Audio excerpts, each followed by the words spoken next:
Want to keep up with the latest in GT Productions activity? Then join our Patreon today.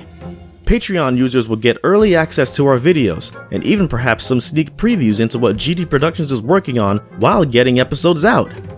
Our Mizari clan members will also get a chance to download our original soundtrack composed by Julian Alwyn Wilson. Hey, that's me! Don't forget also to like and subscribe to the GT Productions channel, as it helps us make a chance of things and a future for you hardcore viewers. With that said and done, enjoy the presentation! The following presentation is not suitable for younger audiences. It contains bad language, violence, and even touches up on sensitive subjects. Viewer discretion is advised. Auxillary the Grand Tour is property of GT Productions.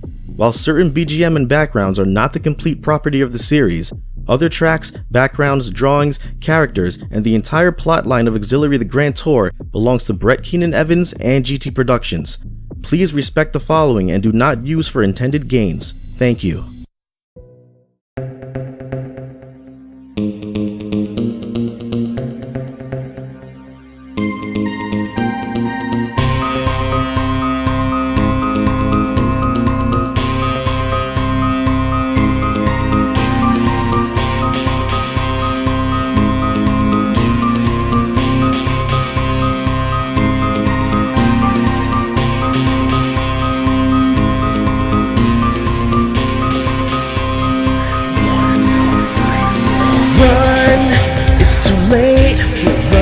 Change. We're stuck in our ways. See the blood, witness the rage. Our demons have broken out of our cage. The innocent are victims to this. The sinful ones have become vengeance.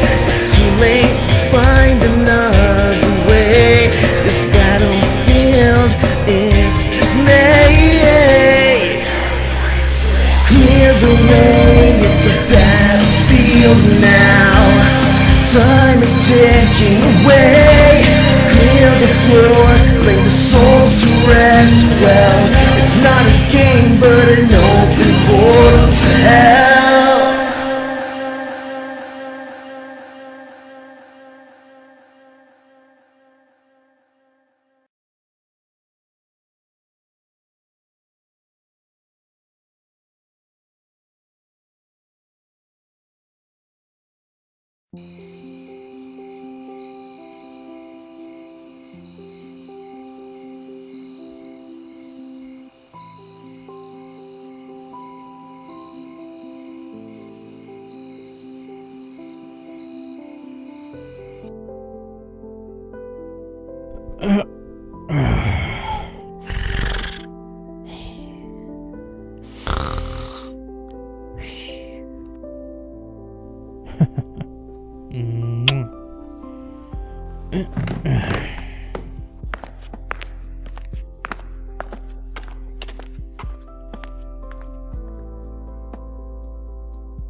You really hate sleep, don't you, Brett?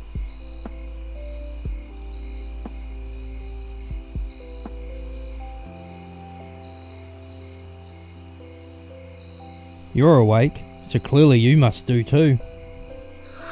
It gets hard to sleep when you're a wanted criminal and being in enemy territory in some regards. I guess it's rougher for you, considering all your assets and investments are likely frozen now, so you have no money coming in. Look, I know I was a little dramatic about it at the time, but really, in the end, what I did had to be done. When I was a kid, I was raised by my parents in the art of never turning a blind eye to anyone doing anything wrong or immoral. My father was a businessman as well, taught me to always invest my money rather than spend it. So I took his advice, and well, there I was, not having to worry about being poor ever again. But as I said, I couldn't let Victor and Jeremiah go unpunished for what they tried to do to you in Lace. In saying that, Brett, have you ever wondered what life might have been had the incident never happened? I think I'd just wind up working a 9 to 5 in a job that I don't mind, but hate the people I work with. Always being undermined and underappreciated. But have a happy home and a happy life, I guess.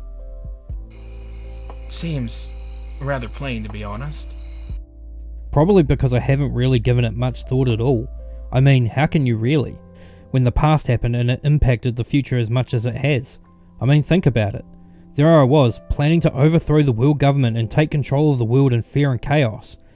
They tried to prevent this by suppressing my chaos side, and here I am now, planning to overthrow them again. This time to liberate the world from fear and chaos. I mean, how backwards is that? I think it's quite a turnaround from your previous persona. You really have grown into a mature adult figure, Brett. I think a lot of people here around you think that, but I have a feeling that you still have doubts and feel a little lost still in your own mind. It's just, despite what I do here today, what I might be able to do for the future of those like me, Zyra and Lace, it doesn't excuse the past, what I did, who I killed and who I hurt in the process of doing that. I just feel like when this is all over, I need to be held accountable for my actions, properly. I do agree in some sense. Most people in your shoes would have been at least imprisoned for life, or at worst given the death penalty. Of course, that doesn't apply in New Zealand as such, but really, Brett, what you're doing is going to at least give the future back to those kids.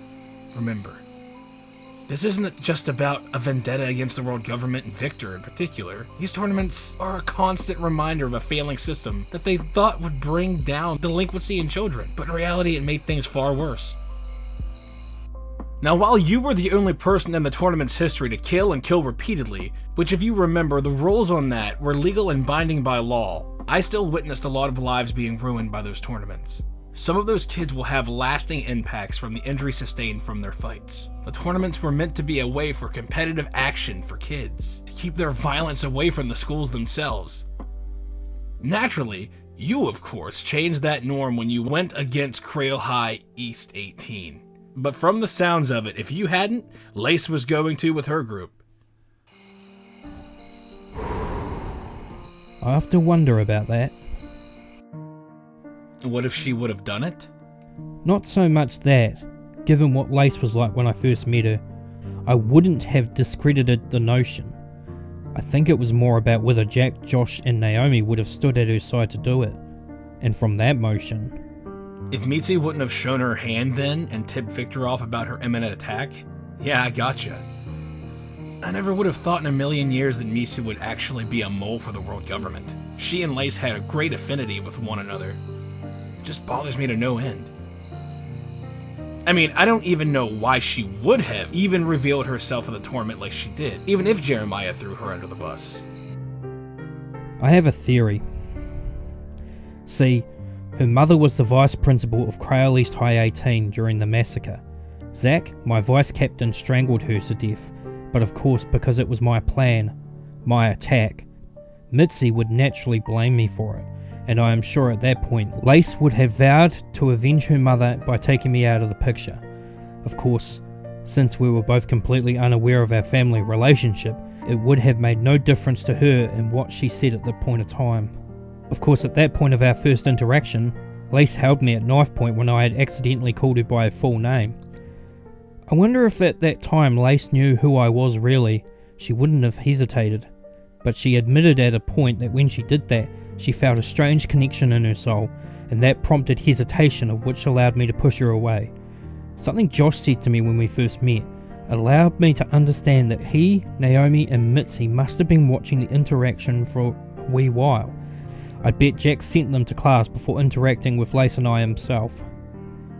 Naturally, when I'd be introduced to the class, Mitzi would have then concluded that Lace had a golden opportunity and missed it, making Mitzi likely to question Lace's word at the given time. Then of course, upon learning that I had joined the clan, I bet that would have upset her even more, and likely pressed Lace for information. You know, it's rude to talk about someone and make theories behind their back, right?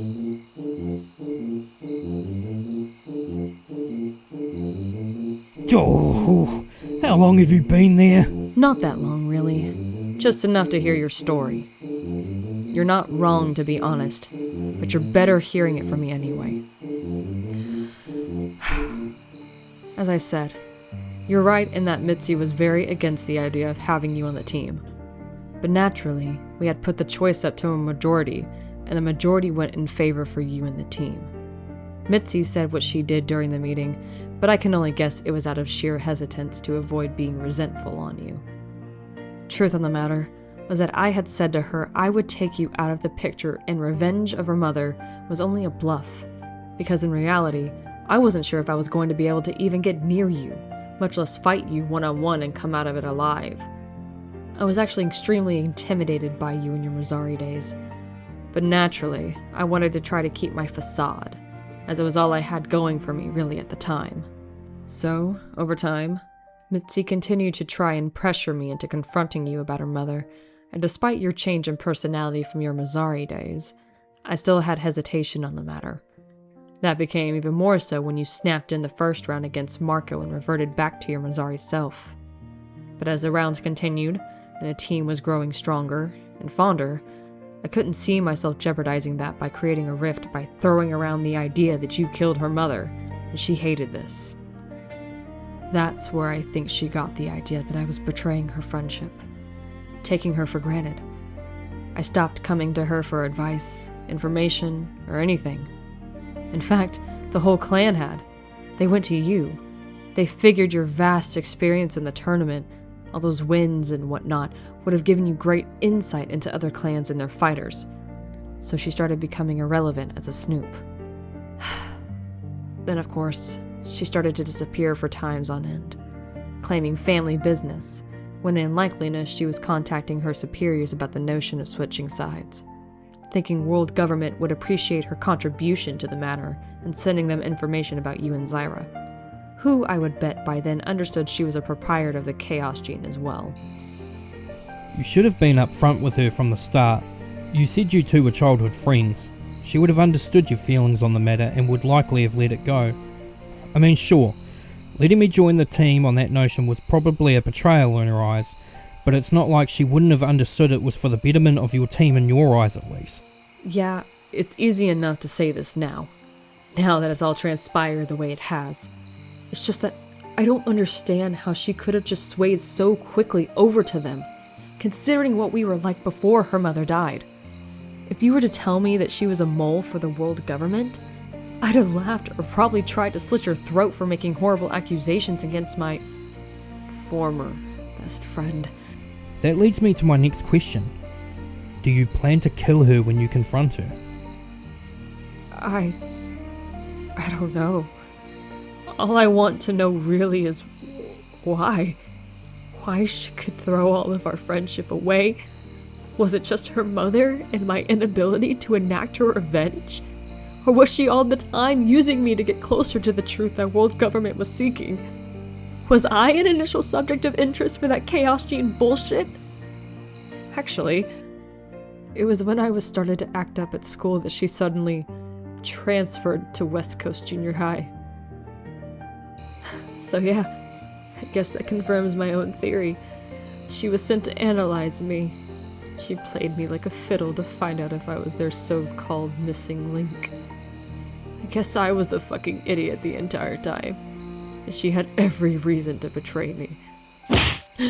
If anything is to be said on this, I don't think for a second she completely used you. At first it could have been the case. Get closer to you, play on your likes and feelings, and use that to gain affection for friendship.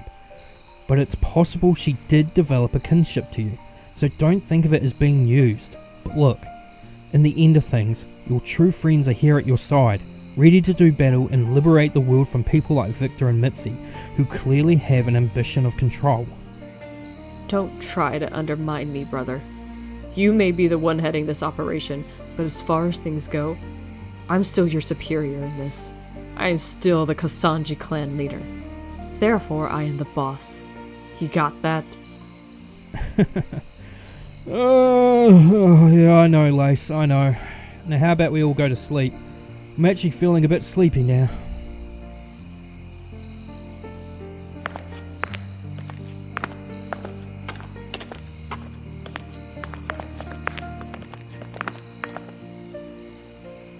I wonder about all that, though.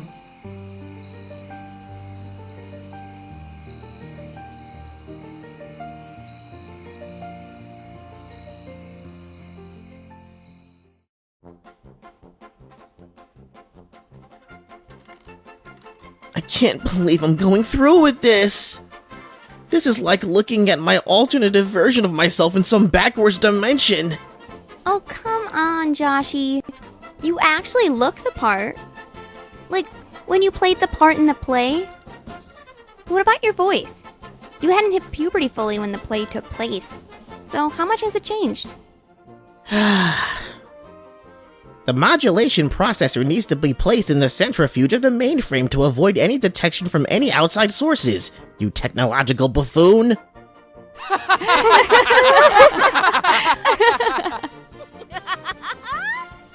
I just want to pinch his cheeks. To, make fun of him? Yeah, that's it. Alright.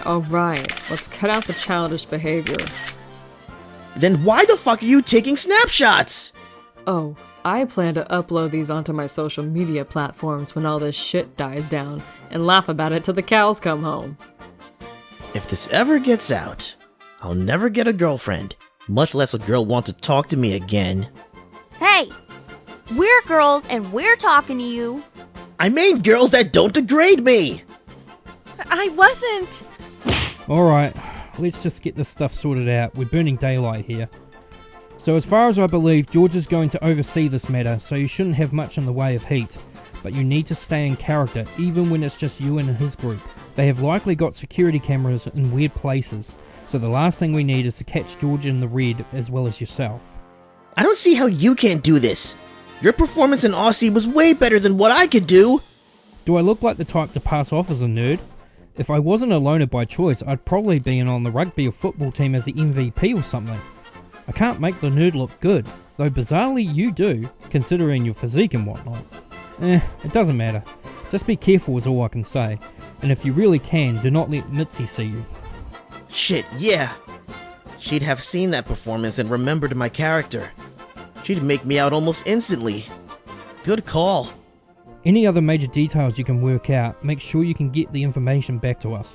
We won't be bugging you or wiring you. We're relying on you to be able to do this without backup. Yeah, I got you, man. I got you.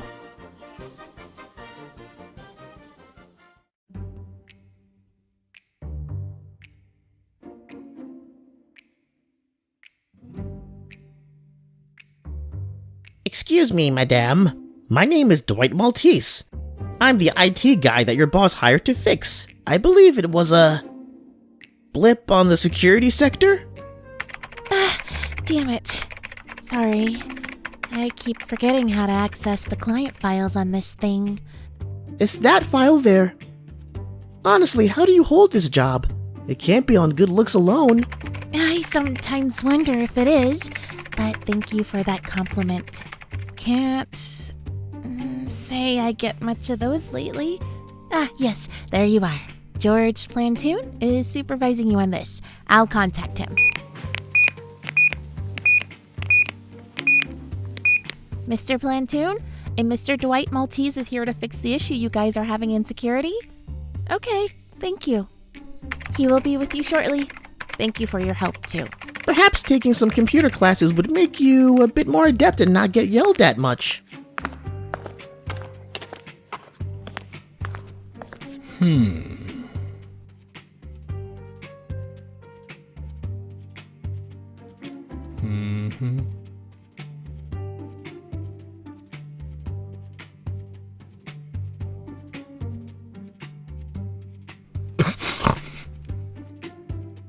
Oh god, is it that bad? Even such a cold, calculative world government agent?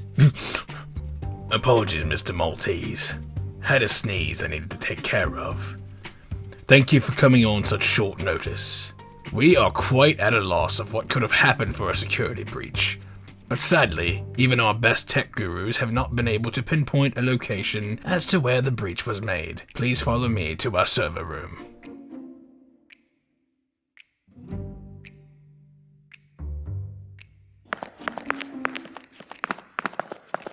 So, Mr. Maltese, have you been in the trade long? I have about 10 years of training. All self-studied, of course. Don't need some fandangled college or university degree when you can do all the work yourself and find new tricks to the trade.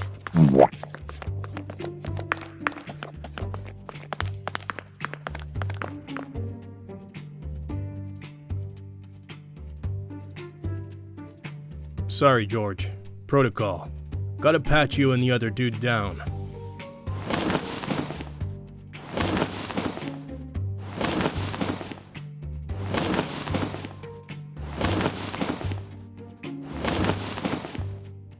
Both clean. Alright, you know how it works. You have 3 minutes before I need you out. So do your business and then clear off.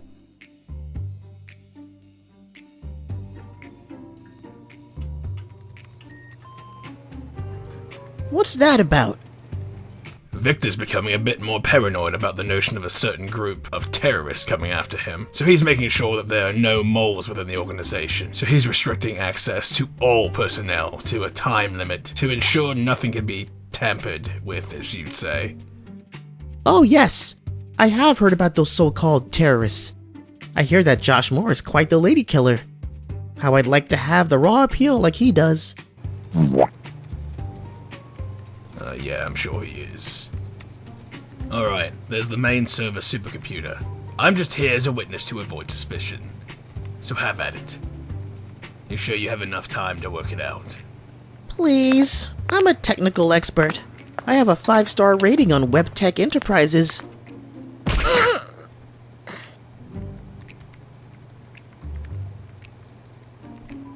Alright, now I'll just calibrate the server's passcodes and restructure their encryptions, and bing bong bish, you have a new security system. But alas, it still won't identify your hackers, but it should prevent them from coming back in. Well, guess it's better this way. I'm sure Victor won't be pleased to know there's no backtracing to the source. But I'm sure having a better security system will be the best thing in our situation. By the way, here's your pay. And a little something extra for your paymasters.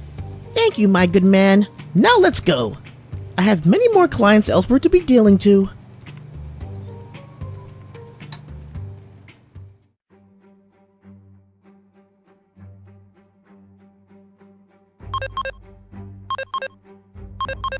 Fuck. This is exactly what Brett told me not to do. Mr. Plantoon, a moment. Who is this? Oh yeah, sorry Dwight Maltese. This is Mitzi Nonamy, the Vice Executive to the World Government Main Division. Mitzi, this is Dwight Maltese, Head Web Technician at WebTech Enterprises. He just fixed our little glitch.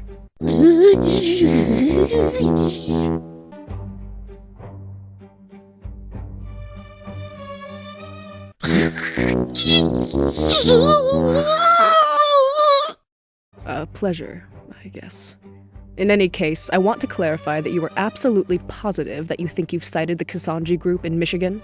The plane used to escape Brisbane Airport was sighted there, as well as individuals looking to be in the same disguises as what they were in when found in Queensland.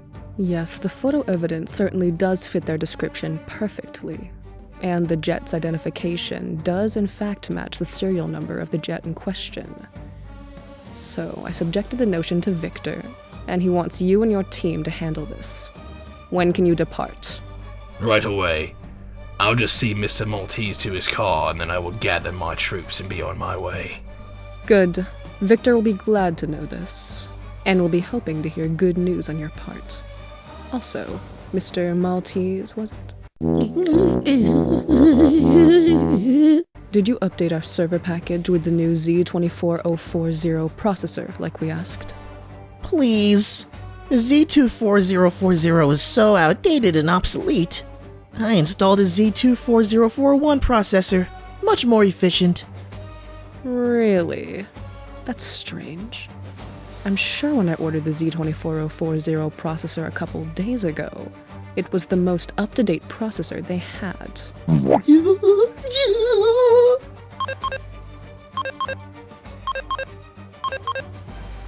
Fuck, why did I say that? I should have just said yes and been done with it. God damn it, I just fucked it up for everyone! Huh, well would you look at that. They must have released it yesterday without my notification. Guess I needed to be more on top of things. Might have paid to actually have studied up on computer stuff during your mission with Lace, rather than just getting info filed over to you from headquarters. Oh, hush. I swear you're as bad as Jeremiah was. Why put the effort in to pretend to know about hacking when you feed me everything I needed? Well, nevertheless, thank you for your work. I will tell Victor to recommend you once again should we ever need your assistance. I will be leaving now. Good luck in your mission, Mr. Plantoon. Be safe. You know what you're dealing with, so I don't need to remind you on that. I will message your paymakers on your job well done there, Mr. Maltese. Please have a great day.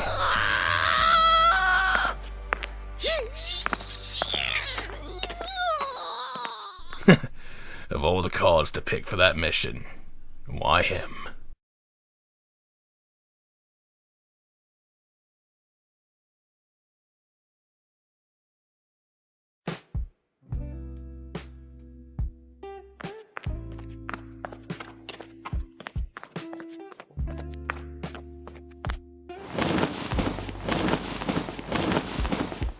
Fuck! I am never doing that again, you hear? Oh my god, you're okay. That's great. Excuse you? I mean, so glad to see you okay. Because I thought your dumb disguise was gonna be made okay. That's what I meant. I was able to just bypass all of world government security firewalls. We are completely inside the system now. Well done, Joshi. Guess I did teach you a few new tricks. Lace. I bumped into Mitzi along the way. Oh, where's Brett, by the way? I need to give him this file. I haven't read it, by the way, but it does look like it could be for him. He, Jack, and Zyra are off finding a postal vehicle to hijack and bring back here. But in any case, you bumped into Mitzi.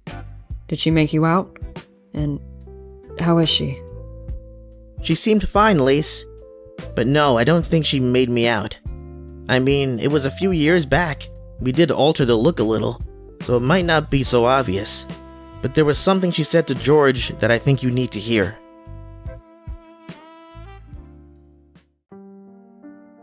So in the grand scheme of things, she had no knowledge of anything relating to hacking or sourcing. She was just being fed the information we presented to her from the World Government Archives. Honestly, now that doesn't surprise me in the least. That little exchange between her and Jeremiah was obviously a smokescreen to hide her actual intentions. Naturally, when asked to invade the World Government database to find out information on something like the Chaos Gene, naturally they had to make a situation that made it look like Mitzi was made and had her personal information erased. So naturally, when that event happened, all she had to do was throw her computer to the floor to break it, and then the ruse would be set in place and she'd get a new laptop with all the information she needs from the world government without a second thought. Fuck. I'm such a fucking moron for trusting her so damn much. None of us could have known this, Lace. It's not your fault. I bled my fucking heart out to that girl about everything. She even gave me a shoulder to cry on when shit got real hard. Especially when I came to the conclusion I killed my adoptive parents. Wait, when did you confirm this? After Uncle Brendan dropped the bomb on Brett and my relationship as brother and sister, and learning he killed our biological parents. The way Brett explained it to me, he blacked out and went feral. I don't recall the night my adoptive parents died, or at least the moments after the fact. I remember my adoptive father scolding me for trying to sneak out to go to a party, and my adoptive mother was on his side the entire time. Then things just went fuzzy, and next thing I know, I'm outside the house against a tree with my hands drenched in blood. Naturally, I didn't want to think much on the prospect, so I washed the blood off and ran away from home. That's right. You came to ours for the night, then spent a week there until Protective Services were able to find you a home to rent out. Once Brett told his story to me, that's when I had to come to realize the truth that I killed them. And it hurt me heavily, because they took me in when my fucking parents wouldn't. Well, my father at least. It sounded like my mother was a nice person that just got caught up in a toxic relationship. In any case, I bled my heart out to that fucking witch and she played me. Fuck. If I didn't have you guys and Brett in my life, I'd have likely just ended it all. I need a drink. Good job, Josh. Good that you came back in one piece. Wow. She really opened up on us, didn't she? I wonder how Brett and the others are doing.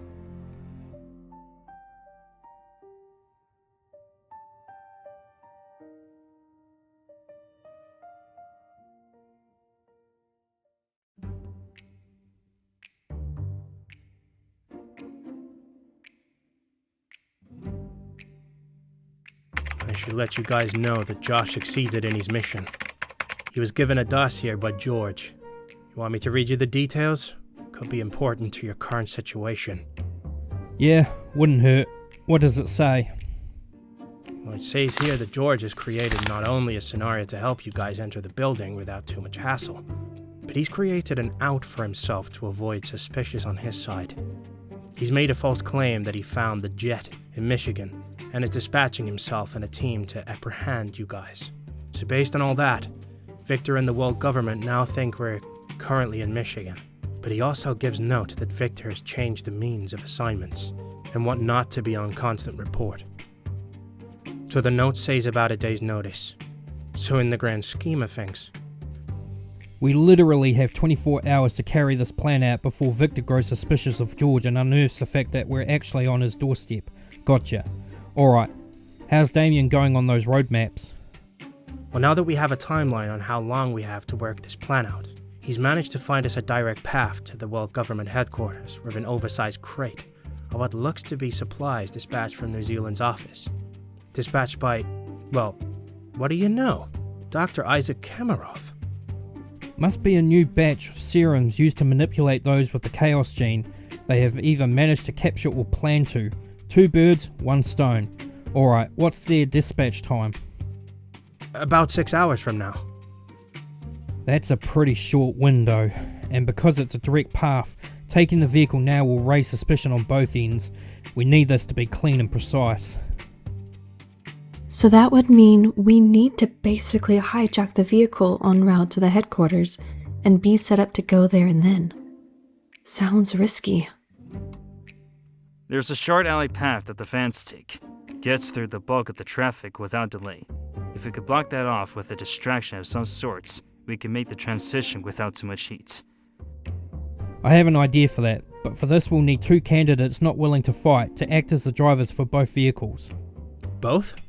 We're going to rig one of George's cars to break down in the alleyway blocking access. When the driver gets out to demand answers, we can hijack the vehicle, kidnap the driver and stow him in George's car, and then one person will drive us right to the headquarters loading bay, and the other takes the car off somewhere remote so we can keep the driver from reporting in. Good idea. And by rigging the car, I guess you mean smoke and mirrors. The very same. But as far as I'm aware, I'm the only one with a driver's license, so... Oh no, Damien and Kyle have theirs. They'll act as the drivers, since they won't be partaking. Whoever takes the postal service vehicle can then go pick up the other that takes the car away. In saying that, you'll probably want to determine your invasion team and diversion teams when you get back. Yeah, on that diversionary front, get Michaela to contact her sources and get them to prepare a riot in 5 hours' time. The earlier we get on that, the better. Michaela, Marco, Michelle, Abby, and Kiki will act as the diversions, while the Kasanji, Dan, and Zeke will be our invasionary force. Relay that to everyone there. Once we can confirm our infiltration being successful, they can join us inside to aid us. Gotcha. But there is a snag. That time planned will be against the timer that Katie Gold will be in reception. Already gotten around that. What do you mean by that? I used the server database to find their roster and found out who was working on those hours, and then just hacked their phone and sent a message from their supervisor to say you can clock off early. Turns out the person wanted to leave early to attend a movie but wasn't permitted unless they got cover. So I used that and just sent a text to Katie's phone to say she's required to work on a no discussion basis. So she should be going there pretty soon. You're better at this stuff than I first thought. Well done, Ray. Alright, Brett. We're all set in motion. How about you guys head back to base, and we'll we'll get the final preparations done. Over and out. Alright guys, let's head back.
The time has finally come.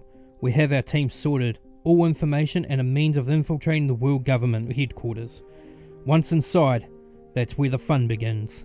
Next time, the invasion begins. Warriors of the Chaos Gene confirmed. Well, I wasn't expecting this at all.